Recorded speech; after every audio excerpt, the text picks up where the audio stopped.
آہ نکلی ہے میرے سینے سے، میرے سینے سے، ذرا جھوم کے سبحان اللہ کہتے ہیں۔ آہ نکلی ہے میرے سینے سے، آہ نکلی ہے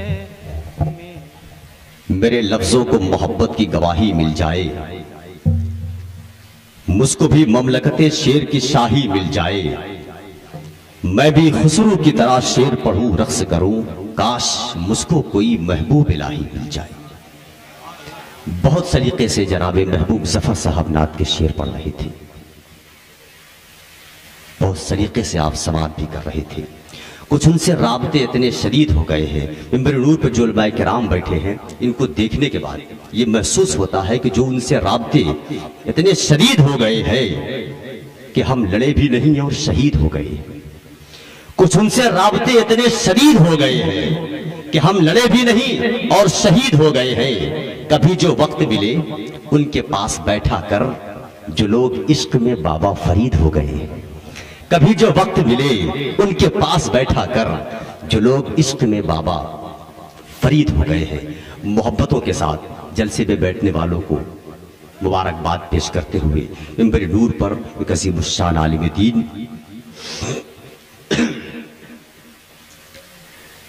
سیاح عرب و عجم حضرت علامہ انوار احمد صاحب قبلہ بغدادی، پرنسپل دارالعلوم علیمیہ جمدہ شاہی، ایک عظیم الشان عالم دین، آپ یہ محسوس کریں گے آپ کے جلسے میں جس معتبر خطیب کو بلانا چاہیے تھا، بدرجہ اتم حضرت کے ذات بھی یہ باتیں پائی جاتی ہے۔ ہندوستان کے عظیم الشان ادارہ دارالعلوم علیمیہ جمدہ شاہی کے پرنسپل اور بغداد یونیورسٹی سے فراغت حاصل کرنے والی ذات علامہ انوار بغدادی کی ہے۔ میں محبتوں کے ساتھ آپ سے گزارش کر رہا ہوں کہ آئیے محبتوں سے استقبال کر لیں۔ نعرے تکبیر! آپ میری مجبوری جانتے ہیں پھر بھی مجبور کر رہے ہیں۔ آپ جہاں بیٹھے ہوئے ہیں وہاں مجھ کو پہنچنے میں 2 منٹ لگیں گے، لیکن یہاں پہنچنے میں 20 سال لگ سکتے ہیں آپ لوگوں، تو یہاں کھڑے ہونا کتنا مشکل کام ہے، تو کم سے کم اپنے محبتوں سے کھڑا کر لیا گلیے کہیں بھی۔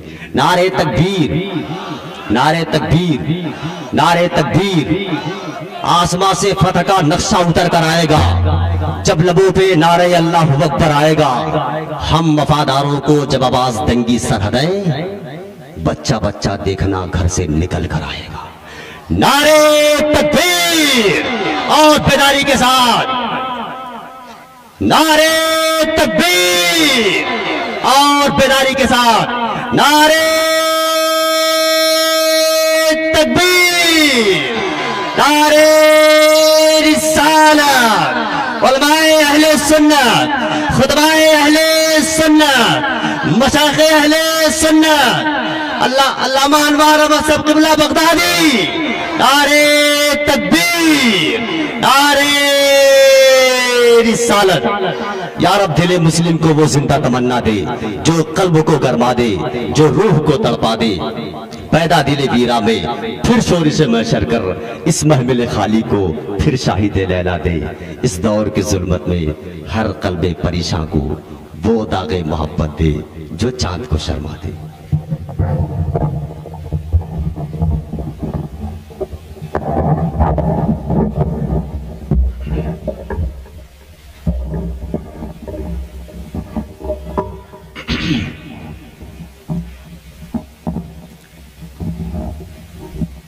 بقیت السلف عالم باعمل حضرت علامہ عبد المبین صاحب قبلہ نعمانی دامت برکاتہم القدسیہ اسٹیج پر جلوہ افروز علماء ملت اسلامیہ، بزرگوں، دوستوں، پردہ نشین ماؤں بہنوں، عزیز بچوں، السلام علیکم ورحمۃ اللہ وبرکاتہ۔ علیکم السلام ورحمۃ اللہ وبرکاتہ۔ الحمد لله رب العالمين والصلاة والسلام على سيد الأنبياء والمرسلين وعلى آله الطيبين الطاهرين وعلى أصحابه الغر الميامين وعلى علماء أمته إلى يوم الدين. أما بعد فأعوذ بالله من الشيطان الرجيم. بسم الله الرحمن الرحيم.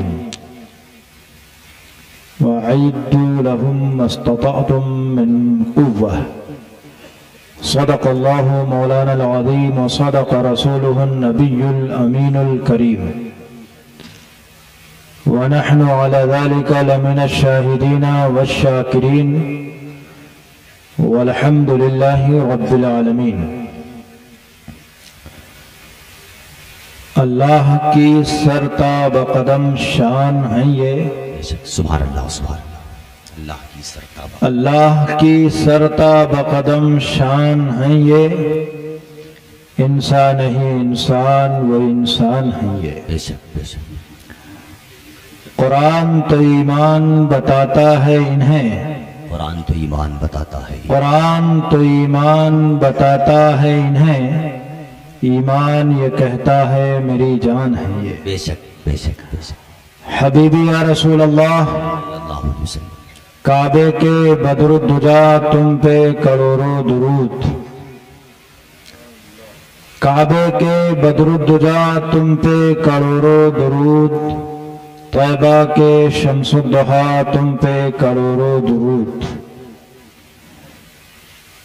حبیبی یا رسول اللہ، کر کے تمہارے گناہ مانگیں تمہاری پناہ، کر کے تمہارے گناہ، کر کے تمہارے گناہ مانگیں تمہاری پناہ، تم کہو دامن میں آ تم پہ کروڑوں درود. سبحان اللہ سبحان اللہ. کام وہ لے لیجئے تم کو جو راضی کرے، کام وہ لے لیجیے، کام وہ لے لیجئے تم کو جو راضی کرے، ٹھیک ہو نام رضا تم پہ کروڑوں درود. پڑھیے درود پاک. اللہم صلی علی سیدنا و شفیعنا و حبیبنا و مولانا محمد معدن الجود والکرم، وبارک وسلم صلاة و سلاما دائما علیک یا رسول اللہ. حضرات، آپ کی اس آبادی میں پہلی بار آنے کا اتفاق ہو رہا ہے. رات کے اس حصے میں آپ کو اس طرح بیدار دیکھ کر حیرت بھی ہو رہی ہے اور خوشی بھی ہو رہی ہے کہ ہندوستان میں کم از کم ایک آبادی ایسی بھی ہے کہ جہاں لوگ بڑی دیر رات تک تقریریں سنا کرتے ہیں. بے شک بے شک. یہ بہت بڑی بات ہے، ورنہ تو آخری مقرر کی حیثیت سے جہاں بھی اس فقیر کا بولنا ہوتا ہے تو انسان کم جنات اور فرشتوں کے درمیان تقریریں زیادہ ہوتی ہیں. اللہ کا شکر ہے کہ یہاں بہت سارے سر دکھائی دے رہے ہیں. مولا تعالیٰ ان سروں کو سلامت رکھے. آمین اللہم آمین. اور آپ کے چہروں کی مسکراہٹ بھی بتا رہی ہے کہ آپ کے اوپر نیند کا غلبہ نہیں ہے. ہم اور آپ عظمت والدین کانفرنس میں شرکت کی سعادت حاصل کر رہے ہیں. ایک خوشبخت لڑکے کا عملی کردار ایک خوش بخت بیٹے کا اپنے والدین کے لیے عظیم کارنامہ اس سے بہتر اور کیا ہوگا کہ ایصال ثواب کے لیے والدین کو یاد کرنے کے لیے اتنی عظیم الشان محفل کا انعقاد کر کے ایک مثال قائم کر دی ہے۔ اللہ تعالی ہر کسی کو اسی طرح کی اولاد عطا فرمائے، آمین اللہم۔ یاد رکھیں ہم پیدا ہوئے ہیں، اس دنیا سے چلے جائیں گے، لیکن وہ دولت، وہ سرمایہ، وہ ثروت جو مرنے کے بعد بھی کام آئے گی وہ ہماری نیک اولاد ہے۔ ہم زندگی بھر اپنی اولاد کے لیے پریشان رہتے ہیں، یہ انسان پتہ نہیں کیا کیا کر جاتا ہے، کن کن راستوں پہ چلا جاتا ہے، کسی بھی طرح جائیداد جمع کرتا ہے، بہترین مکان بناتا ہے، زمینیں خریدتا ہے۔ پوچھا جاتا ہے اتنی محنت کیوں کر رہے ہو؟ تو جواب ہوتا ہے بچوں کے لیے۔ اور یہ بچے باپ کی جائیداد پر عیش و عشرت کی زندگی گزارتے ہیں، بہت کم ایسا ہوتا ہے کہ یہ لڑکے اپنے والدین کے لیے بہترین مثال بنائیں۔ ہم تو محنتیں کر کے، اور اللہ رحم فرمائے کتنے لوگ تو غلط راستے پہ چلے جاتے ہیں، حلال روزی کمانے کی فکر نہیں ہوتی، سب کچھ اولاد کے لیے، لیکن یاد رکھیں انہی کی اولادیں دھوکہ دیتی ہیں جو غلط راستے پر چل کر حرام روزی اپنے لڑکوں کو کھلاتے ہیں۔ بے شک۔ لیکن جو لوگ جائیداد بنانے کی فکر نہیں کرتے، اپنے بچوں کو حلال روزی کھلانے کی فکر میں لگے رہتے ہیں، یاد رکھیں ان کی اولادیں ان کے لیے بہتر ثابت ہوتی۔ آج کا یہ اجلاس ایک مثال ہے، آج کا یہ پروگرام والدین کی بارگاہ میں خراج عقیدت ہے، اللہ اس کے رسول کا ذکر ہو رہا ہے، اصلاح کی باتیں ہو رہی ہیں۔ آج کے اس پروگرام سے اگر ایک آدمی کی بھی اصلاح ہو گئی تو پروگرام کرانے والے کو جانتے ہو کتنا ثواب ملے گا؟ آئیے نبی پاک صلی اللہ تعالی علیہ وآلہ وسلم کے ارشاد مبارک کے مطابق ہم جاننے کی کوشش کریں۔ آقا فرماتے ہیں فواللہ لأن یہدی اللہ بک رجلا واحدا خیر لک من حمر النعم۔ یہ حدیث مبارک آقا کریم صلی اللہ تعالی علیہ وآلہ وسلم نے حضرت علی رضی اللہ تعالی عنہ سے فرمایا تھا، اے علی تمہارے ہاتھوں ایک شخص کی اصلاح ہو جائے، فواللہ لأن یہدی اللہ بک رجلا واحدا، ایک شخص کو اللہ تمہارے ذریعہ ہدایت دے دے تو یہ تمہارے لیے سرخ اونٹوں کو کمانے سے بہتر ہے۔ بولو کس سے بہتر ہے؟ سرخ اونٹ۔ حضرت علامہ نعمانی صاحب قبلہ یہاں تشریف فرما ہے، یہ آپ کو بتائیں گے۔ حمر النعم کا لفظ ہے سرخ اونٹ۔ اونٹ میں انواع اقسام ہیں، ان میں سرخ اونٹ بڑا مہنگا اور بڑا قیمتی مانا جاتا ہے، اور اس زمانے کا اونٹ اور آج کا جہاز۔ اچھا آپ بتاؤ آج اگر کوئی جہاز کا مالک ہو جائے تو معمولی آدمی ہوگا؟ اور وہ بھی حمر کا لفظ آیا ہے، حمر، حمر النعم، ایک دو نہیں، کثرت کے ساتھ، یعنی بہت زیادہ سرخ اونٹوں کو کمانے سے بہتر۔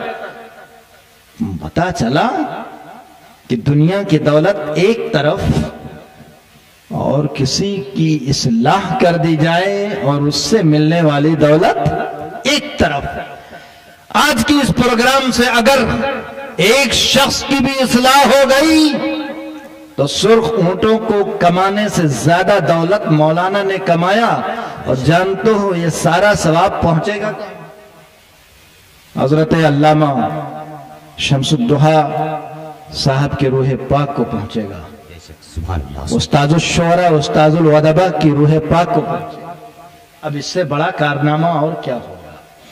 لہذا آج ہم اور آپ بیٹھے ہیں، کسی نہ کسی کی اولاد ہیں، ہمارے والدین ہیں۔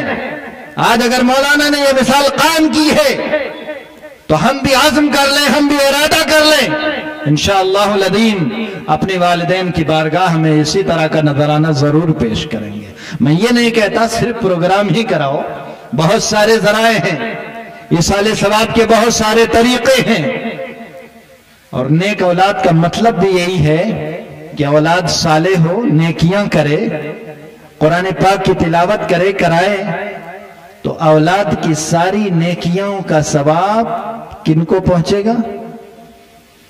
بولو، والدین کو پہنچے گا۔ اس لیے آج وہ لوگ جو اپنے بچوں کو پڑھانے کی کوششیں کرتے ہیں، جو اپنے بچوں کو تعلیم سے آراستہ کر رہے ہیں، جو اپنے بچوں کو قرآن پاک کی تعلیم دے رہے ہیں، جو اپنے بچوں کو عالم بنا رہے ہیں، جو اپنے بچوں کو حافظ بنا رہے ہیں، وہ قابل مبارکباد ہیں۔ وہ اپنی قسمتیں سنوار رہے ہیں، اپنی آخرت بنا رہے ہیں۔ اس سے بہتر اور کوئی عمل نہیں ہوگا۔ میرے بزرگوں، دوستو، اگر قبر میں آرام کرنا ہے، اگر آخرت سنوارنا ہے تو عزم کر لیا جائے، اپنے بچوں کو جاہل نہیں رکھنا ہے۔ کسی کو حافظ بنا دو، کسی کو قاری بنا دو، کسی کو عالم بنا دو، اور اس کے ساتھ ساتھ اپنے بچوں کو عصری تعلیم کی طرف بھی لے جاؤ۔ اور یاد رکھو، جس مذہب کے ماننے والے ہو نا، وہ مذہب عصری تعلیم کا مخالف نہیں ہے۔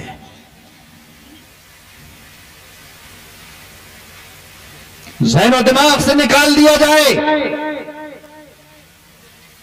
مذہب کسی علم کا، مذہب اسلام کسی علم کا مخالف نہیں ہے۔ جس کتاب پر ہم ایمان رکھتے ہیں،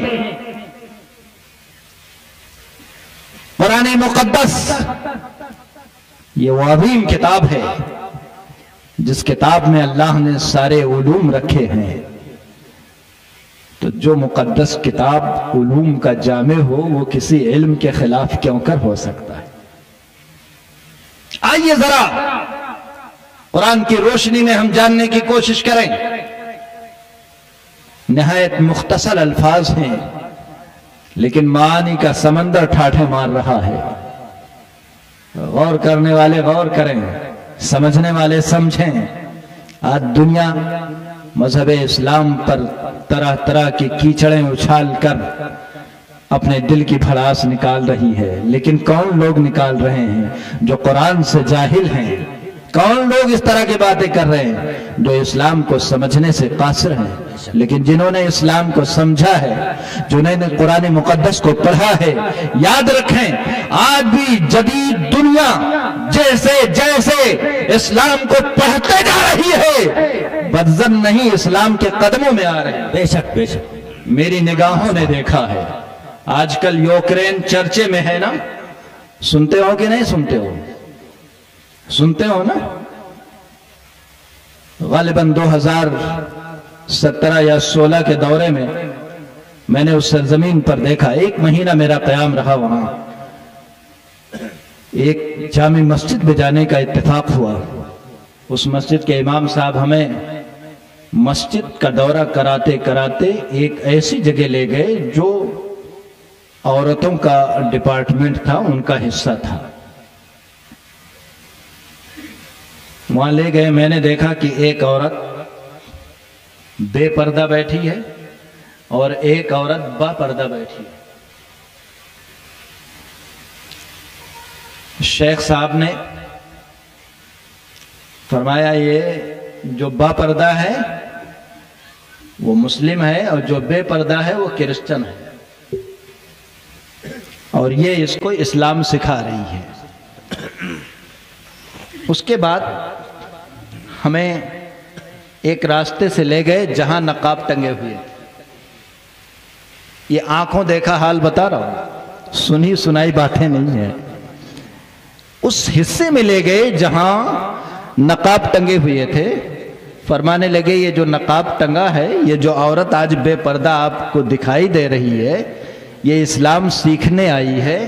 یہ ایک دن اسلام قبول کرے گی اور اس راستے سے نقاب پہن کر جائے. سبحان اللہ سبحان اللہ سبحان اللہ سبحان اللہ. وہ بتانے لگے یہاں کوئی ایسا دن نہیں گزرتا جس دن کوئی اسلام نہ لاتا. زندہ باد زندہ باد. یہ یورپ کا حال بتا رہا ہوں، یوکرین کا حال بتا رہا ہوں. تیزی کے ساتھ لوگ اسلام قبول کر رہے ہیں. اور جانتے ہو یہ ہوا کیسے؟ جب اسلام پر یلغار ہوئی، اسلام کو بدنام کرنے کی کوشش کی گئی، تو ایک انصاف پسند طبقہ اسلام کو پڑھنے لگا. اور جیسے جیسے اسلام کو پڑھنے لگا وہ اسلام سے قریب ہو گیا. اور ان ملکوں میں کوئی پابندی اس طرح کی نہیں ہوتی کہ آپ اگر اسلام لے آئے تو پھر آپ کے خلاف کوئی تعصب والی کارروائی کی جائے گی. ایسا کچھ ہوتا نہیں. اس لیے بڑی تیزی کے ساتھ اسلام پھیل رہا ہے. اور آج بھی اگر اسلام پھیل رہا ہے تو اپنی صداقت کی بنیاد پہ پھیل رہا ہے. بے شک بے شک. اسلام اگر بڑھ رہا ہے تو اپنے قانون اپنی عظمتوں کی بنیاد پر بڑھ رہا ہے. لیکن افسوس یہ ہوتا ہے کہ اگر غیروں نے اسلام کو نقصان پہنچایا ہے تو اپنوں نے کم نہیں پہنچایا ہے. اسلام کا دائرہ ہم نے تنگ کر دیا ہے. اسلام کو ہم نے خود نہیں سمجھا. تو جب ہم خود نہیں سمجھیں گے غیروں سے ہم کیسے مطالبہ کر سکتے ہیں؟ ہم نے خود اتنا دائرہ محدود کر دیا ہے. ایسا لگتا ہے کہ اسلام چند رسم و رواج کا نام ہے. نہیں پیارے، اسلام ایک ایسا آفاقی مذہب ہے جو اسلام ہماری پیدائش سے لے کر کے ہماری زندگی کے ہر گوشے کو محیط ہے. کون سا گوشہ ہے جہاں پر اسلام آپ کے ساتھ کھڑا نہ ہو؟ کون سا نظام ہے دنیا کا جہاں پر اسلام سہارا نہ دے رہا ہو؟ آج اگر بین الاقوامی سطح پر قانون کی بات کریں تو آپ کو پتہ چلنا چاہیے کہ جب فرانس کے اندر قانون سازی کی جا رہی تھی تو اس وقت اگر اس قانون کا کوئی ساتھ دے رہا تھا تو وہ فقہ حنفی ہے. دنیا جانتی ہے کہ فقہ حنفی ہی وہ ایسی فقہ ہے کہ تقریباً بین الاقوامی قانون میں 60% حصہ فقہ حنفی کا ہے. سبحان اللہ سبحان اللہ. 60% حصہ. یہ پوری دنیا میں جو قانون چل رہا ہے، پوری دنیا کی یونیورسٹیوں میں، کالج آف لا میں جو قانون پڑھایا جا رہا ہے، ہمیں پتہ نہیں ہوتا، ہمیں علم نہیں ہوتا. اس لیے ہم اور جانتے ہو جہالت سب سے بڑی دشمنی ہے. الناس اعداء لما جہلوا. لوگ دشمن ہوتے ہیں اس کے جس کے بارے میں جانتے نہیں ہیں. جب جان جاؤ گے دشمنی ختم ہو جائے گی. اسلام کا بھی معاملہ یہی ہے. جو جانتے رہی وہ اسلام کے دشمن ہے، اور جنہوں نے اسلام کو جان لیا وہ دشمن نہ رہا، وہ اسلام کا دوست بن جاتا ہے. اسلام کا دوست بن جاتا ہے. بین الاقوامی قانون کا جب آج ہم مطالعہ کرتے ہیں تو آپ کو میں بتاتا چلوں بین الاقوامی قانون میں 60% حصہ فقہ حنفی کا ہے. اب آپ ذرا غور کیجئے کہ دنیا آپ سے بے نیاز ہو سکتی ہے؟ اب آپ کہو گے مولانا یہ 100% کیوں نہیں؟ یہ 100% کیوں نہیں؟ جواب بڑا صاف ہے. غیروں نے 60% لیا ہے تو مسلمان ہو 40% پورا کر دو. زندہ باد زندہ باد. سبحان اللہ سبحان اللہ سبحان اللہ. تم 40% پورا کر دو. غیر نے 60% لیا، تم 40% پورا کرو. لیکن اس 40% کو پورا کرنے کے لیے اس 60% والا مزاج بنانا پڑے گا. بے شک بے شک. وہ مزاج ہے کہاں؟ ہم نے تو دائرہ ہی تنگ کر دیا ہے. آج لوگوں کی چلے تو یہ جہنم کے داروغہ بنے کھڑے رہیں گے.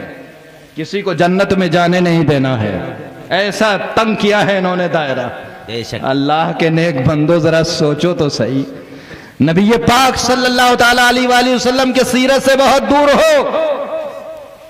جو اسلام میرے حبیب صلی اللہ علیہ وسلم نے پیش فرمایا تھا، جو اخلاق آقا نے پیش فرمایا تھا، بڑا عظیم الشان اخلاق تھا۔ اسی اخلاق کی برکت ہے جو نظام آقا نے پیش کیا تھا، اسی نظام کی برکت ہے کہ آج دنیا اسلام کا محتاج ہے، آج بھی محتاج ہے۔ تمام تر حالات بدتر سے بدتر ہیں، ساری تباہیوں کے باوجود میں آپ کو چیلنج کا جملہ دے کر کے جا رہا ہوں، پوری دنیا میں بھی آج بھی دنیا اسلام کا محتاج ہے، اس لیے کہ جو چیز اسلام کے پاس ہے وہ کسی کے پاس ہے، اور ہو بھی کیسے سکتی ہے۔ ان الدین عند اللہ الاسلام، بلا شک و شبہ اللہ کا پسندیدہ مذہب اسلام ہے، ہو بھی کیسے سکتا ہے۔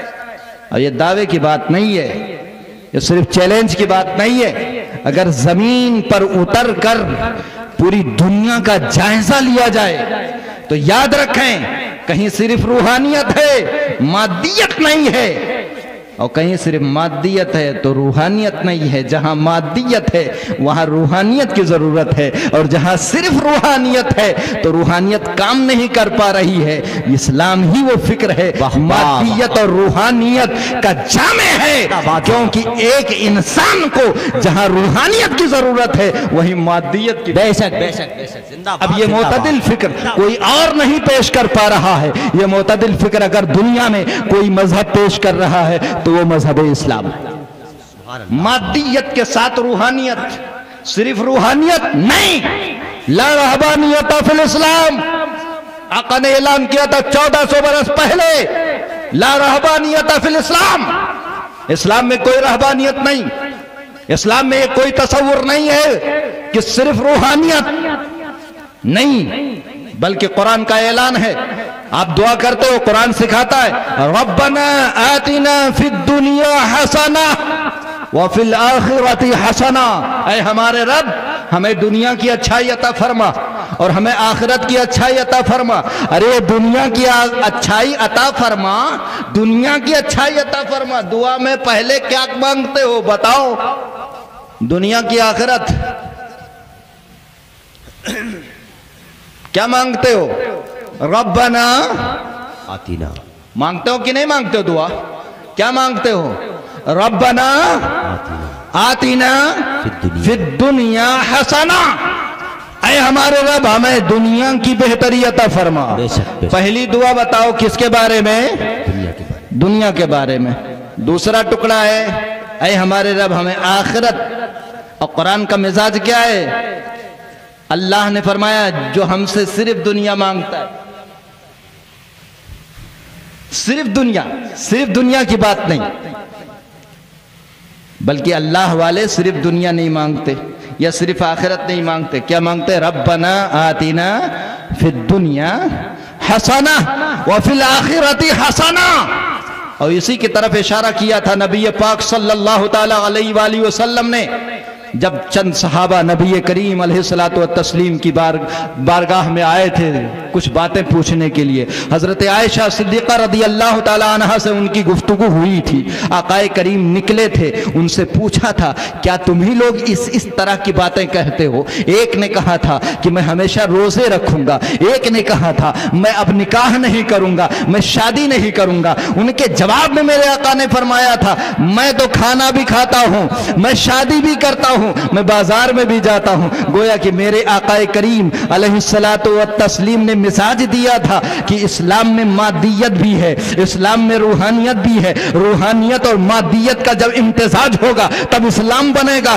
یاد رکھو آج دنیا ریجیکٹ کر چکی ہے، جہاں صرف رہبانیت ہے وہ فلاپ ہے، جہاں صرف مادیت ہے وہ بھی فلاپ ہے، اور اگر ان دونوں کا کوئی جامع ہے تو وہ مذہب اسلام ہے، اور جو ان دونوں کا جامع ہوگا وہی کامیاب ہوگا وہی پوری دنیا پر راج کرے گا. اور اگر یہ خوبی کسی کے اندر ہے تو وہ مذہب اسلام میں ہے. یہی وجہ ہے کہ مذہب اسلام کی ضرورت کل بھی تھی, آج بھی ہے اور قیامت تک رہے گی. بے شک بے شک. دنیا بدلتی رہے گی, حالات بدلتے رہیں گے, چیلنجز بدلتے رہیں گے, لیکن یاد رکھو کل بھی اسلام نے دنیا کی ضرورت کا ساتھ دیا تھا, آج بھی ساتھ دے رہا ہے اور قیامت تک دیتا رہے گا. قیامت تک دیتا رہے گا. ذہن سے ہٹا دیا جائے. آج کہا جاتا ہے اسلام اسے اولڈ ریلیجن, اسلام ایک پرانا مذہب ہے, اسلام ایک گھسا پیٹا مذہب ہے. یاد رکھو یہ کس کا جملہ ہے؟ یہ دشمنوں کا جملہ ہے. یاد رکھو یہ کس کا جملہ ہے؟ یہ ان لوگوں کا جملہ ہے جو اسلام کے تعلق سے جاہل ہیں. لیکن جب اسلام کو جارج فرناند شاہ جیسا انسان جب اسلام کو جانتا ہے تب مبلغ اسلام سے کہہ پڑتا ہے مولانا جس اسلام کو آپ پیش کر رہے ہو اگر اسلام یہی ہے تو میں چیلنج کے ساتھ کہتا ہوں کہ آنے والے دنوں میں پوری دنیا کا مذہب اسلام ہوگا. زندہ باد زندہ باد زندہ باد. پوری دنیا کا مذہب اسلام ہوگا. یہ کون کہہ رہا ہے؟ زمانے کا ایک بڑا مفکر کہہ رہا ہے. اگر وہی اسلام ہے, مبلغ اسلام حضرت علامہ شاہ عبدالعلی صدیقی میرٹھی علیہ رحمت و رضوان سے اس نے کہا تھا مولانا جس اسلام کی بات آپ کر رہے ہو اگر اسلام وہی ہے جو آپ بتا رہے ہو تو آنے والا مذہب پوری دنیا کا مذہب اسلام ہوگا. حضرات صحیح بات یہ ہے کہ ہم نے اسلام کو خود نہیں سمجھا, تو جب ہم نے خود نہیں سمجھا تو ہم دوسروں کو کیسے سمجھا پائیں گے؟ اور آج کہاں کوشش ہو رہی ہے اسلام کو سمجھنے کے لیے؟ کہاں کوششیں ہو رہی ہیں؟ اگر میں جائزہ لے کر کے حقائق بیان کروں تو بہت افسوسناک حقائق ہیں. اسٹیج پر بیٹھ کر کے ہم چاہے جو بول کر کے چلے جائیں, لیکن مجھے ذرا بتلائیے آج اگر سنجیدگی کے ساتھ ایک عالم دین آپ کو عقائد کے مسائل بیان کر کے یہاں سے چلا جائے, آپ تقریر سنو گے؟ مولانا بول نہیں پاتا, یہ جذبات میں تقریر نہیں کرتا, اس کی تقریر میں مزہ نہیں آیا. اسلام کی معلومات کی بات اگر آپ تک پہنچائی جائے گی آپ سنو گے نہیں. آپ کو جذباتی تقریریں چاہیے, آپ کو دھوئیں دھار تقریریں چاہیے. اب ذرا بتلاؤ کہ آنے والی نسل, یہ نسل جو ہمارے سامنے موجود ہے, کتنا ہم اسلام کو جانتے ہیں؟ اور جب ہم جانتے نہیں ہیں تو مجھے بتلاؤ اسلام کا جواب جذبات سے نہیں علم سے دیا جائے گا. بے شک. اور یہ علم کیا صرف علماء کا کام ہے؟ کیا صرف علماء کا کام ہے؟ ارے علماء کے علم کا دائرہ بہت اونچا ہے, لیکن ایک دائرہ جو حدیث شریف کے روشنی میں کہ طلب العلم فریضۃ علی کل مسلم, علم کا حاصل کرنا ہر مسلمان پر فرض ہے. یہ فرض کے حد تک کے جو تھا, آج ذرا سچائی بتا دو کتنے فیصد مسلمان ہیں جو اس فرض کو ادا کر رہے ہیں؟ کتنے فیصد مسلمان ہوں گے جن کے پاس اتنا علم ہو کہ ایمان بچ جائے, جن کے پاس اتنا علم ہو کہ عبادات ان کے صحیح ہو جائے؟ اتنا تو جاننا ہر مسلمان کے لیے فرض ہے نا. یہی نہیں ہے, اور یہ اس لیے نہیں ہے کیونکہ ہمیں اگر کوئی سنجیدہ عالم آ کر کے مسائل بتائے گا تو کہو گے ارے مولانا تقریر نہیں کر پاتا. ہماری زمینی حقیقت بہت گڑبڑ ہے. بے شک. ہم کو اپنی فکر کی سدھار کرنی چاہیے. اور یاد رکھیں اسلام ہمارے اندر جب مضبوط ہوگا تو اس کے اندر اتنی طاقت ہے, جانتے ہو کل کا مسلمان مٹی چھوتا تھا تو سونا ہو جاتی تھی مٹی, اور آج کا مسلمان سونا چھو لے تو سونا مٹی ہو جائے. یہ فرق ہو گیا ہے. اللہ خیر کرے.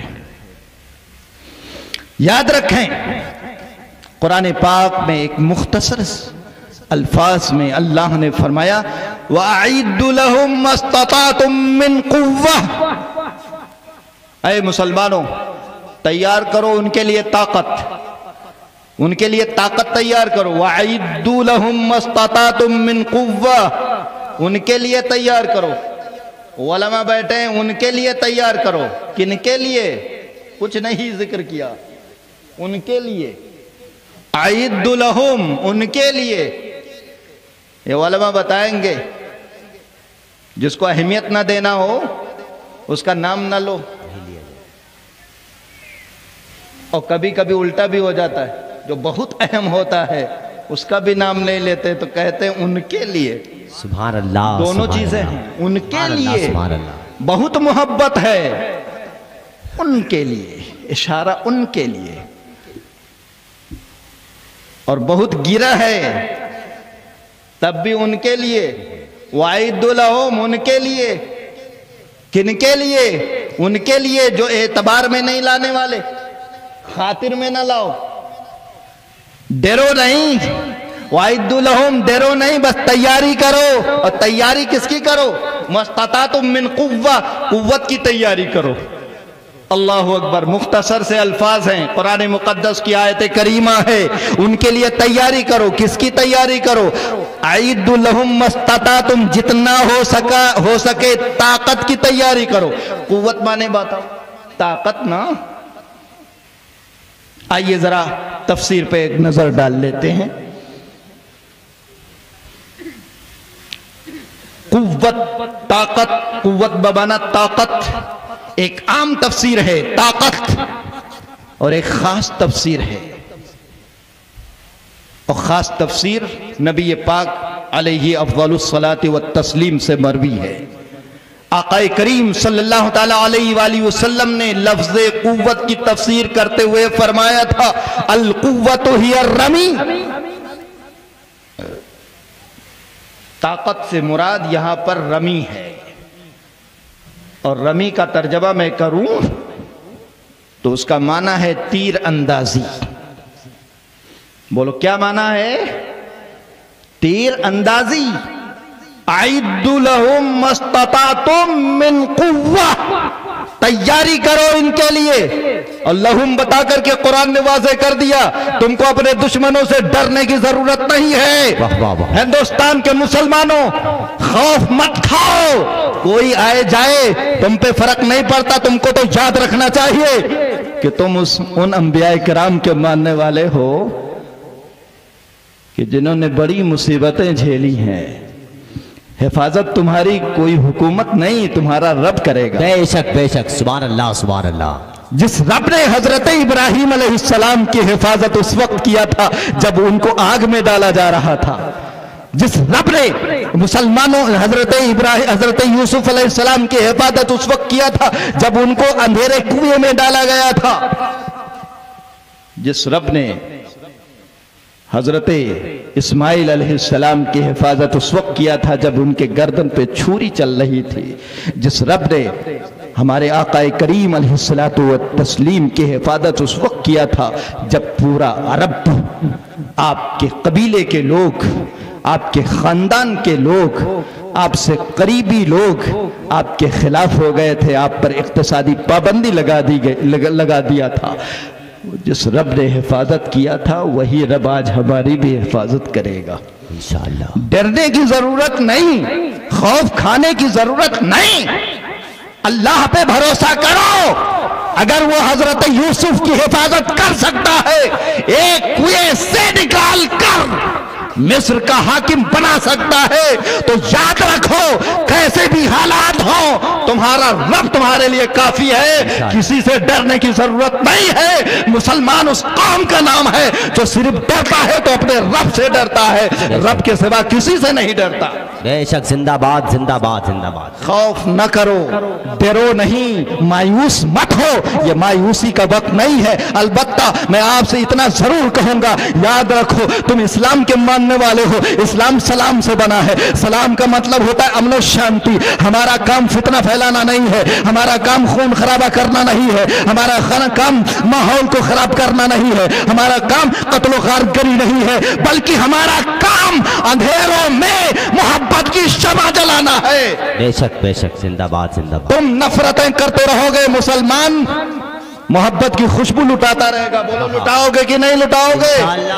ایک طرف نفرتیں ہیں، دوسری طرف مسلمان خوشبو لٹائے گا، کس کی؟ بولو محبت، نفرتوں کے مقابلے میں محبت. اور یاد رکھو جہاں نفرت ہو وہاں مسلمان محبت کی خوشبو لٹائے. تو یاد رکھنا حالات جیسے بھی ہو محبتوں کا پیغام دینے والا ہی کامیاب ہوگا. انشاءاللہ انشاءاللہ. سبحان اللہ سبحان اللہ. بہت قیمتی. مجھے ذرا بتلاؤ کربلا میں پورا خاندان شہید ہو گیا تو کیا مٹ گیا؟ مٹ گیا؟ بغداد شریف میں کیا نہیں ہوا؟ تو کیا مسلمان مٹ گیا؟ ارے نہیں. ڈرو مت، خوف مت کھاؤ، لیکن تدبیریں کرو سنجیدگی کے ساتھ. بیٹھے مت رہو، ہاتھ پر ہاتھ دھرے بیٹھے مت رہو. انقلاب پیدا کرو. کیسا انقلاب؟ تیاری کرو. کیسی تیاری؟ ارے وہی تیاری جو قرآن کہہ رہا ہے وَأَعِدُّوا لَهُم مَّا اسْتَطَعْتُم مِّن قُوَّةٍ. ایک ایک فرد، ایک ایک بچہ آج کے اس پروگرام سے اپنا ذہن بنا کر کے جائے. سادہ اور خالی ذہن آئے تھے لیکن یہاں سے اٹھاؤ تو تمہارے ذہن و دماغ میں انقلاب ہو. کون سا انقلاب؟ تعلیم کا انقلاب ہو. کون سا انقلاب؟ آگے بڑھنے کا انقلاب ہو. کون سا انقلاب؟ پڑھنے کا انقلاب ہو.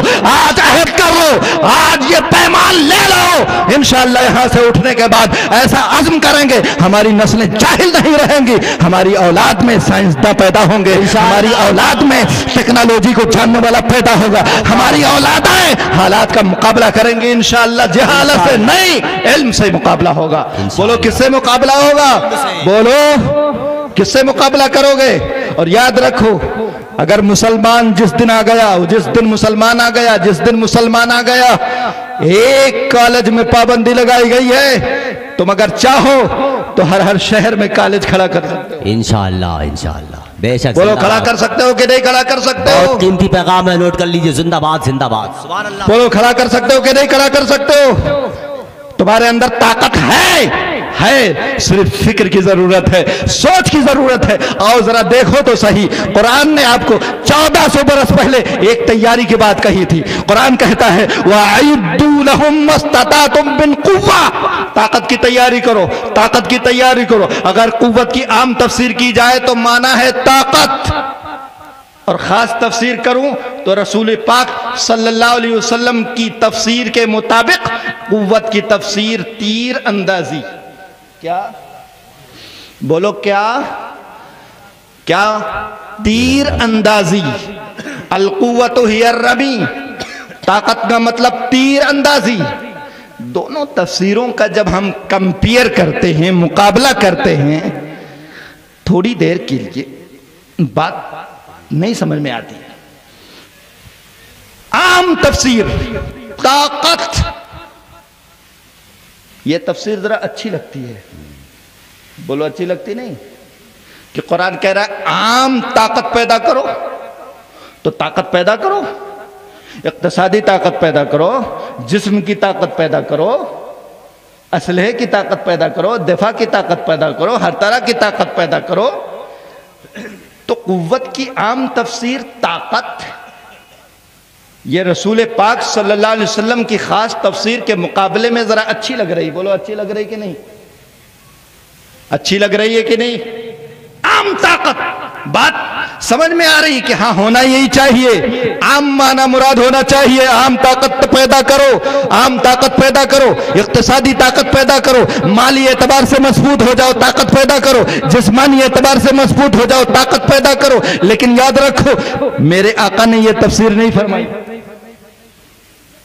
رسول پاک نے یہ تفسیر نہیں فرمائی. خاص کر دیا فرمایا القوت ہی الرمی وَأَعِدُّوا لَهُم مَّا اسْتَطَعْتُم مِّن قُوَّةٍ. اب اگر ہم ڈائریکٹ ترجمہ کریں تو اس آیت کا مطلب یہ ہوگا کہ تم تیر اندازی کی طاقت پیدا کرو.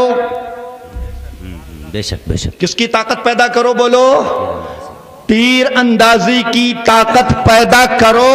1400 برس پہلے جس رسول آدم نے آپ کو اعظم بڑا درس دیا ہے وہ کہتا ہے تیر اندازی کی طاقت پیدا کرو. یا رسول اللہ یہ عام طاقت کی بات نہ کہہ کر کے تیر اندازی کی طاقت کیوں؟ اب اگر آج کے اس ماحول کا ہم جائزہ لیں تو حکمت سمجھ میں آ جائے گی. حکمت سمجھ میں آ جائے گی، کیونکہ اگر عام طاقت کی بات ہوتی تو آج عام طاقت بہت سارے لوگوں کے پاس ہے۔ مجھے بتلاؤ کیا سعودیہ میں پیٹرول کی طاقت ہے کہ نہیں ہے؟ کیا عراق میں پیٹرول کی طاقت تھی کہ نہیں تھی؟ بولو تھی کہ نہیں تھی؟ ہاں تھی کہ نہیں تھی؟ ایک سے ہٹھے کھٹھے نوجوان عراقی ملیں گے، جسمانی طاقت تھی کہ نہیں تھی؟ پیٹرول سے آنے والی دولت کی طاقت تھی کہ نہیں تھی؟ تمام طاقتیں تھی، پھر بھی عراق مار دیا گیا۔ بات سمجھ میں آ رہی ہے؟ پھر بھی عراق مار دیا گیا۔ ارے کیوں مار دیا گیا؟ طاقت ہے پھر بھی مار دیا گیا۔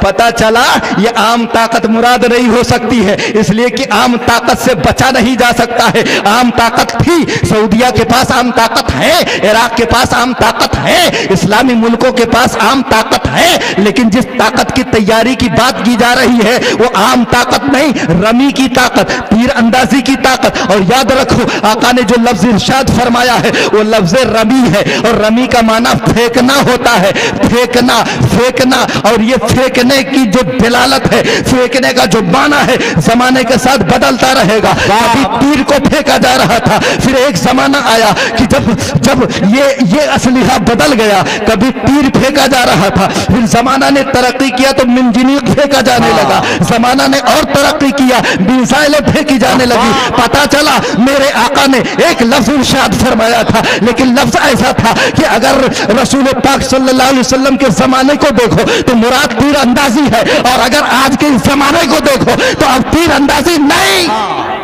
اب تیر اندازی نہیں، بلکہ اب اس زمانے میں ٹیکنالوجی کی طاقت پیدا کرو، آج کے زمانے میں میزائل کی طاقت پیدا کرو۔ کل تیر پھینکا جا رہا تھا، آج میزائل پھینکا جا رہا ہے۔ اور یاد رکھو آج جس کے پاس میزائل کی طاقت ہے وہ غالب دکھائی دے رہا ہے، مغلوب نہیں۔ اس لیے 1400 برس پہلے رسول اللہ نے جو نسخہ دیا تھا، اے مسلمانوں یہ طاقت پیدا کر لو گے تو تم آج بھی کامیاب رہو گے اور 2022 میں بھی کامیاب رہو گے انشاءاللہ۔ سبحان اللہ سبحان اللہ۔ 2022 میں بھی کامیاب رہو گے۔ اب یہ 2022 چل رہا ہے، پوری دنیا اس وقت جان رہی ہے کامیاب کون ہے؟ جس کے پاس میزائل کی طاقت ہے وہ کامیاب ہے۔ بولو وہ کامیاب ہے۔ اب مسلمان سے کہو تو کہیں گے یہ کل ہمار کام کچھ تھوڑی ہوئے۔ اب ان سے کہو بیٹا ذرا عصری علوم سیکھ لے۔ مجھ کو تو پتہ نہیں کیا کیا بولا جا رہا ہے، کہیں روشن خیال بولا جا رہا ہے، کہیں آزاد بولا جا رہا ہے، کوئی گالیاں دے رہا ہے، کوئی برا بھلا کہہ رہا ہے، سارے آج تان و تشنی برداشت کر رہا ہوں، لیکن اگر قرآن مقدس کا مطالعہ کر لو تو یہ بغدادی اپنی طرف سے نہیں کہہ رہا ہے، قرآن مقدس سے سمجھ کر کہہ رہا ہے، اور میں جو سمجھ رہا ہوں وہ رسول اللہ کی زبان سمجھ رہا ہوں۔ 1400 برس پہلے میرے آقا نے جو مجھے بتلایا تھا، آج اگر مسلمان اعدوا لہم ما استطعتم من قوۃ کی تفسیر عملی طور پر کر لیتا تو آج یہ ذلیل اور خوار نہیں ہوتا، آج یہ مغلوب نہیں ہوتا، غالب رہتا۔ بے شک بے شک، آج یہ غالب رہتا۔ آج مغلوب اس لیے ہے کہ قرآن نے تیاری کے بات کی تھی، تم تیاری کر ہی نہیں رہے ہو، تم تیاری کر ہی نہیں رہے ہو، تم تیاری کسی اور چیز کو سمجھ رہے ہو۔ عصری علوم، دنیا کا علم، کالج، یونیورسٹی بدنام کر کے رکھ دیا ہے۔ ارے میرے دوستو معاملہ نیتوں پر ہوتا ہے۔ بخاری شریف کی پہلی حدیث انما الاعمال بالنیات ہے نا، اعمال کا دار و مدار نیتوں پر ہے۔ دکھاوے کے لیے کوئی مسجد میں جائے دینی کام ہے؟ بولو ہے؟ نہیں ہے۔ اور اگر کوئی اللہ کے دین کی نصرت و اعانت کے لیے،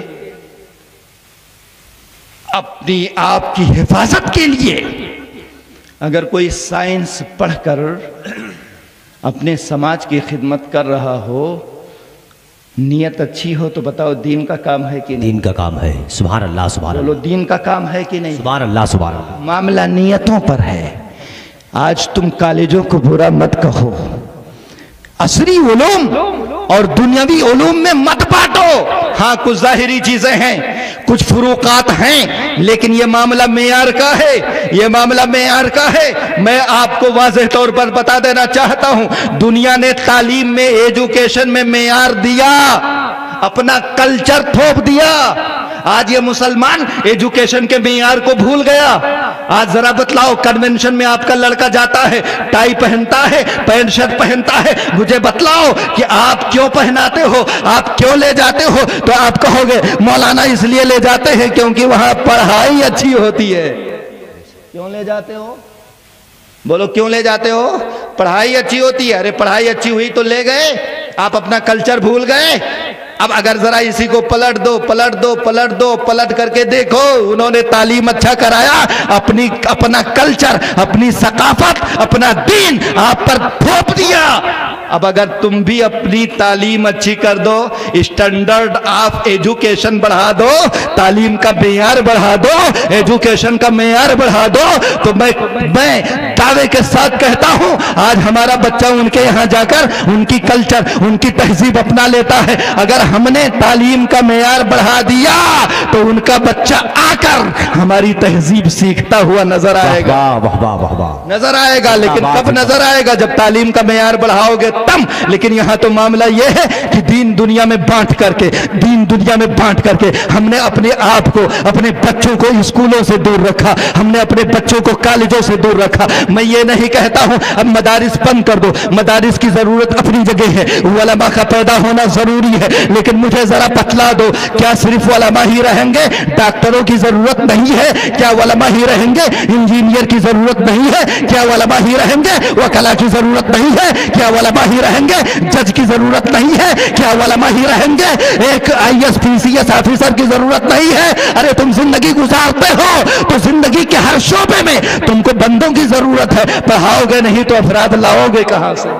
بے شک بے شک کہاں سے لاؤ گے؟ اور نہیں لاؤ گے, افراد نہیں پیدا کرو گے تو ہمیشہ ذلیل رہو گے, ہمیشہ محتاج رہو گے. اس لیے اگر ہندوستان میں مسلمانوں اپنا وقار چاہتے ہو, ہندوستان میں اپنی عزت چاہتے ہو, ہندوستان میں اپنے وجود کی حفاظت چاہتے ہو, تو آج ہی کے بعد اس فقیر بغدادی کے جملے کو نوٹ کر لینا, بدل دو حالات اور قسم کھا کر کے یہاں سے اٹھو, عزم کر کے اٹھو کہ انشاءاللہ العظیم آنے والے وقتوں میں اگر اللہ نے 10 لڑکے دیے ہیں, اللہ نے 5 لڑکا دیا ہے, ایک حافظ بنے گا, ایک عالم بنے گا, ایک انجینئر بنے گا, ایک ڈاکٹر بنے گا, ایک IAS آفیسر بنے گا. البتہ سب کو دین کی اتنی تعلیم دے دو کہ مرنے کے بعد تمہاری قبر پہ جا کر کے فاتحہ پڑھ دے. یاد رکھو, ڈاکٹر بھی فاتحہ پڑھ سکتا ہے, انجینئر بھی فاتحہ پڑھ سکتا ہے. اتنی تعلیم دے دو تاکہ آپ کا یہ معاشرہ, آپ کا یہ سماج, آپ کی زندگی کے حالات کہیں متاثر نہ ہونے پائیں. اگر ایسا نہ کیا, اگر حالات کو اس طرح سے سمجھنے کی کوشش نہ کیے تو یاد رکھو آنے والے اوقات بہت ہی نازک اوقات ہیں. اگر ہم اپنے آپ کو, اپنے وجود کو ہندوستان میں بچا پائیں گے تو صرف اور صرف ایجوکیشن سے, تعلیم سے. اب عزم کر لو. بعض لوگ کہتے ہیں مولانا صاحب کیا کرو گے؟ ارے میں پڑھاتا ہوں. نوکریے نہیں ملا تھی. اللہ کے نیک بندو, میں آپ کو 2-3 ملکوں کا جائزہ پیش کرتا ہوں, اور یہ جو جائزے پیش کر رہا ہوں یہ نہیں کہ صرف سنی ہوئی باتیں, دیکھ کر کے پیش کر رہا ہوں. ابو ظبی کئی بار جا چکا ہوں, وہاں پر میں نے 2 طبقہ دیکھا. جس بلڈنگ میں ٹھہرا ہوا تھا بہت بڑی بلڈنگ ہے, پتہ چلا اس کا مالک کون ہے تو ہندوستان کا کوئی غیر مسلم ہے. بہت بڑی مارکیٹ ہے, مالک کون ہے؟ ہندوستان کا ایک غیر مسلم ہے. بڑی پوسٹوں پر کچھ لوگ بیٹھے ہوئے ہیں. کون لوگ ہیں؟ ہندوستان سے آئے ہوئے لوگ ہیں. اسی کے ساتھ ساتھ کچھ مزدوروں کے کوارٹر جانا ہوا, انہوں نے دعوتیں دیا, بلایا, شہر سے باہر کوارٹر بنا کر کے رکھا ہوا ہے. وہاں پہنچتا ہوں, تو اس میں دیکھتا ہوں کہ 99% مسلم. اب ذرا سوچو، مزدور طبقہ مسلم، آفیسر طبقہ غیر مسلم. آپ کہتے ہو کہ مولانا نوکری نہ ملے تو پڑھائی کا ہے. ارے ذرا سوچو تو صحیح. یہاں پر اگر آپ کہہ سکتے ہو کہ ہندوستان میں ہمارے ساتھ اس طرح سے برتاؤ کیا جاتا ہے تو کیا دبئی بھی یہی برتاؤ کر رہا ہے؟ کیا سعودیہ بھی یہی برتاؤ کر رہا ہے؟ نہیں، وہ تو کم سے کم نہیں برتاؤ کر رہے نا. ان کا ایک اعلان آتا ہے، آپ سے ڈگری مانگی جاتی ہے، آپ سے اہلیت مانگی جاتی ہے، جو جو جو جو جو جو اس اہلیت پہ اترتا جاتا ہے اس کو سروس ملتے جاتی ہے. تو جب مسلمانوں میں اہلیت نہیں ہوگی تو کون جائے گا؟ یہ 99% مزدوری کے لیے جاتا ہے، اور جو بڑا طبقہ ہے وہ غیروں کا جاتا ہے. انہوں نے پڑھا ہے تو وہ جا رہے ہیں، تم پڑھتے ہی نہیں. زندہ باد زندہ باد. بے شک پڑھتے ہی نہیں. آپ کہو گے کہ یہاں نوکری نہیں ملتی. ارے کیا سعودیہ بھی یہی دیکھ رہا ہے؟ کیا دبئی بھی یہی دیکھ رہا ہے؟ پڑھاؤ گے نہیں. میں تو موجودہ حکومت کا شکریہ ادا کرتا ہوں. مسلمانوں کی تعلیم کی طرف اس حکومت کی بڑی توجہ ہے، بے شک. اور من جانب اللہ انتظام ہے. یہی حکومت انشاءاللہ العظیم مسلمانوں کے اندر تعلیم کا انقلاب پیدا کر دے گی. دیکھ لینا، یہی حکومت پیدا کر دے گی. آپ مجبور ہو جائیں گے اپنے بچوں کو پڑھانے پر. حالات ایسے بننے والے ہیں کہ آپ مجبور ہو جائیں گے اپنے بچوں کو پڑھائیں، کیونکہ حالات ہی ایسے بنیں گے. اور جب بچے آپ کے پڑھ لیں گے تب حالات کا مقابلہ ہوگا، تب فقیری دور ہوگی. یہ مزدور طبقہ جاتا ہے، اس کا 800 زیادہ 800 ریال 1000 ریال تنخواہ ہوتی ہے. جو آفیسر طبقہ جاتا ہے اسی کا ایک بندی بڑھا دو 800 8000. اتنا بڑا فرق ہوتا ہے. معاملہ بالکل صاف ہے. بولر مرغی پالو گے گوشت میں مزہ نہیں آئے گا. دیسی مرغی پالو گے ٹائم زیادہ لگے گا لیکن بولو. اور یہ مسلمان آج بولر میں لگا ہوا ہے، بولر میں لگا ہے. 10 سال کا لڑکا ہوا چل کام کر، 15 سال کا لڑکا ہوا چل کام کر. مصیبت برداشت نہیں کرو گے. ارے آدھی روٹی کھاؤ، بچوں کو پڑھاؤ. خانقاہ برکاتیہ کا پیغام ہے بے شک بے شک. جو گھر گھر میں عام ہونا چاہیے. آپ ذرا غیروں کو دیکھو، فقیر ہے، رکشے والا ہے، لیکن اپنے بچوں کو پڑھا رہا ہے، مزدوری کر رہا ہے، اپنے بچے کو پڑھا رہا ہے. اور یہ حضرت مسلمان شاہ ہو گئے، ان کو تو اب کوئی مطلب نہیں ہے. بس لڑکا بڑا ہوا، چل لوم میں لگ جا بیٹا. میں نہیں کہتا کہ لوم کا دھندا چھوڑ دو، لیکن ان بچوں کے مستقبل کو دیکھو. یاد رکھو یہ بچہ آپ کا لون میں کام کرنے والا بہت زندگی بھر کمائے گا. کتنا کما کر کے لائے گا یار؟ ایک آفیسر ایک مہینے میں جتنی تنخواہ اٹھا سکتا ہے یہ بچہ پوری زندگی اتنی تنخواہ ہو سکتا ہے نہ اٹھا پائے. اس لیے محنتیں کرو، مصیبتیں برداشت کرو، لے کر کے جاؤ بچوں کو. اور یاد رکھو تمہارے بچوں میں اگر ایبیلٹی ہے، تمہارے بچوں میں اگر صلاحیت ہے تو کوئی نہیں روک پائے گا. کچھ سالوں پہلے سچر کمیٹی کی میٹنگ میں موجود تھا دہلی کے اندر. مجھے بہت افسوس ہوا اس میٹنگ میں جب یہ بات میں نے سنی کہ گجرات کے اندر ایک پوسٹ کے لیے جگہ نکالی گئی.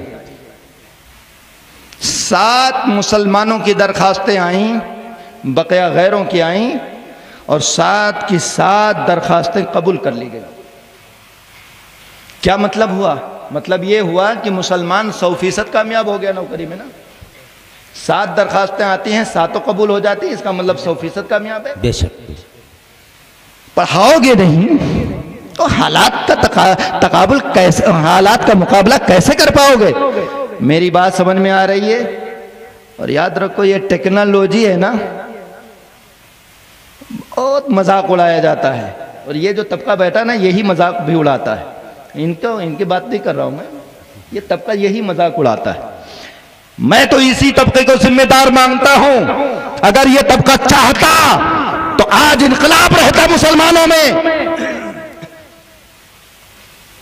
یہ طبقہ کہیں نہ کہیں غافل ہے. اللہ کرے کہ اس طبقے کا شعور بیدار ہو جائے، اور جس دن یہ طبقہ بیدار ہو جائے گا اس دن مسلمانوں تمہارے گھر گھر میں ایجوکیٹڈ لوگ پیدا ہو جائیں گے، گھر گھر میں انشاءاللہ العظیم انجینئر اور ڈاکٹروں کی کثرت ہو جائے گی۔ اس طبقے کو بھی بیدار ہونے کی ضرورت ہے، ورنہ یہ تو مذاق اڑانے پہ لگا رہتا ہے۔ حالانکہ قرآن مقدس کی آیت کریمہ میں ایک آیت اور سناتا ہوں، اللہ رب العزت ارشاد فرماتا ہے وَعَلَّمْنَاهُ صَنْعَةَ لَبُوسٍ لَكُمْ۔ حضرت داؤد علیہ السلام کے بارے میں قرآن نے کہا، اللہ فرماتا ہے ہم نے سکھایا، علمناہ صنعۃ لبوس، ہم نے سکھایا، کس کو سکھایا؟ حضرت داؤد کو سکھایا۔ کیا سکھایا؟ صنعۃ لبوس، زرہیں بنانے کا ہنر سکھلایا۔ آپ ذرا بتلاؤ تو صحیح، کون کہہ رہا ہے ہم نے سکھایا؟ اللہ کہہ رہا ہے ہم نے سکھایا۔ سکھایا کس کو؟ حضرت داؤد کو سکھایا۔ اور سکھایا کیا؟ بولو کیا سکھایا؟ نماز پڑھنا؟ بولو کیا سکھایا؟ یہ آیت کریمہ جا کر کے پڑھنا، قرآن مقدس کل لے لینا اور قرآن مقدس لے کر کے اس آیت کی تفسیر پہ نظر ڈال لینا۔ اللہ فرماتا ہے وَعَلَّمْنَاهُ صَنْعَةَ لَبُوس، ہم نے سکھلایا، سکھانے والا خدا۔ اور سکھا کیا رہا ہے؟ بولو۔ آج تو لوگ مذاق اڑائیں گے، او کاؤ پڑھاتا ہو، لوہا بناؤ سکھا تو لوہرا ہوئے نا، معاذ اللہ رب العالمین، لوہرا بہت مذاق اڑایا جاتا ہے، بڑی مذاق اڑائے جاتے ہیں۔ لیکن یاد رکھو اسلام نے مذاق نہیں اڑایا ہے، بلکہ اگر انبیاء کرام کی سیرتوں پہ نظر ڈالو گے تو آپ کو یاد آنا چاہیے، آپ کو معلوم ہونا چاہیے کہ کوئی بڑھئی گیری کر رہا تھا تو کوئی لوہار گیری کر رہا تھا۔ اور میرے آقا کریم کو تو ذرا دیکھ لو، سید الرسل ہیں، تمام انبیاء کے سردار ہیں، لیکن کیا فرماتے ہیں؟ اللہ اکبر۔ نبی پاک کی حدیث پاک دیکھو، نبی کریم علیہ الصلوۃ والتسلیم نے 1400 برس فرمایا تھا، 1400 برس پہلے فرمایا تھا کہ میں نے مکہ والوں کی بکریاں چنٹکوں پہ چرایا ہے۔ کہاں کی بکریاں؟ بولو، مکہ والوں کی بکریاں۔ نبی پاک صلی اللہ علیہ وسلم ہیں، مکہ والوں کی بکریاں چرا رہے ہیں، سید الرسل ہیں۔ جائز روزی کمانا، حلال روزی کمانا یہ کوئی عار کی بات نہیں ہے، یہ شرم کی بات نہیں ہے، یہ دنیا کی پستی تھی جب پیشے کو لے کر کے پیشے کی حقارت کو حقیر سمجھ کر کے انسان کو حقیر بنا دیا گیا۔ کسی کو جلحہ کہا گیا پیشے کی بنیاد پر، کسی کو لوہار کہہ کر کے مذاق اڑایا گیا، کسی کو بڑھئی کہہ کر کے مذاق اڑایا گیا۔ نہیں پیارے، ان پیشوں کو مذاق مت بناؤ، یہ پیشے انبیاء کرام کی طرف بھی منسوب ہیں، اور جو پیشے انبیاء کرام کی طرف منسوب ہو جائیں ان کا مذاق نہیں اڑانا چاہیے۔ اب آج وہی پیشے جب ترقی کر کے آئے تو آج پوری دنیا، آج مجھے ذرا بتلاؤ، آپ آج سے کچھ دنوں پہلے لوہار کا مذاق اڑا رہے تھے، لیکن آج بڑی بڑی کمپنیاں جو لوہوں کا کام کر رہی ہیں، مجھے بتلاؤ آج دنیا ان کے سامنے گھٹنے ٹیک رہی ہے، کیوں؟ اقتصاد ہے نا، اکنومک ہے نا، پیسہ ہے۔ اس لیے کسی پیشے سے کسی انسان کو حقیر نہ جانا کرو، مت حقیر جانو، پیشوں کو اپناؤ۔ یہ حضرت عمر بن خطاب رضی اللہ تعالیٰ عنہ ہیں، اگر کسی نوجوان کو ایسا ہی بیٹھا دیکھ لیتے فرماتے تھے چل کام کر، چل کام کر۔ اور آج مسلمانوں کا حال کیا ہے ذرا بتلاؤ؟ مسلمان کا نوجوان ہے آج یہ مٹر گشتی کر رہا ہے، کوئی موبائل میں مست ہے تو کوئی گلیوں میں مست ہے۔ مجھے ذرا بتلاؤ حضرت عمر بن خطاب کا زمانہ دیکھ لو، مسلمان کا بچہ بیکار نہیں گھوم سکتا تھا، لیکن آج مسلمانوں کا بچہ کیسے گھوم رہا ہے؟ ادھر مٹر گشتی کر رہا ہے، ادھر مٹر گشتی کر رہا ہے۔ بلکہ آوارہ بچوں کو کسی علاقے میں دیکھ لو تو ججمنٹ کر سکتے ہو، فیصلہ کر سکتے ہو مسلمانوں کا علاقہ ہوگا۔ یہ حالت ہم نے بنائی ہے نا اپنی، اور غیروں کا علاقہ ذرا دیکھ لو۔ بمبئی میں ایک علاقے میں میرا جانا ہوا، بالکل خاموش علاقہ، بالکل سائلنٹ، کوئی نظر نہیں آ رہا ہے۔ ایک صاحب نے کہا جانتے ہو حضرت یہ غیر مسلموں کا علاقہ ہے، پڑھے لکھے لوگوں کا علاقہ ہے۔ اللہ اکبر، ذرا سوچو تو صحیح، کیا کہا؟ پڑھے لکھے لوگوں کا علاقہ ہے، پڑھے لکھے لوگوں کا علاقہ ہے۔ کیا محسوس ہو رہا ہے؟ کیا جا رہا ہے؟ یہ ہمارا حال ہونا چاہیے کہ ان کا؟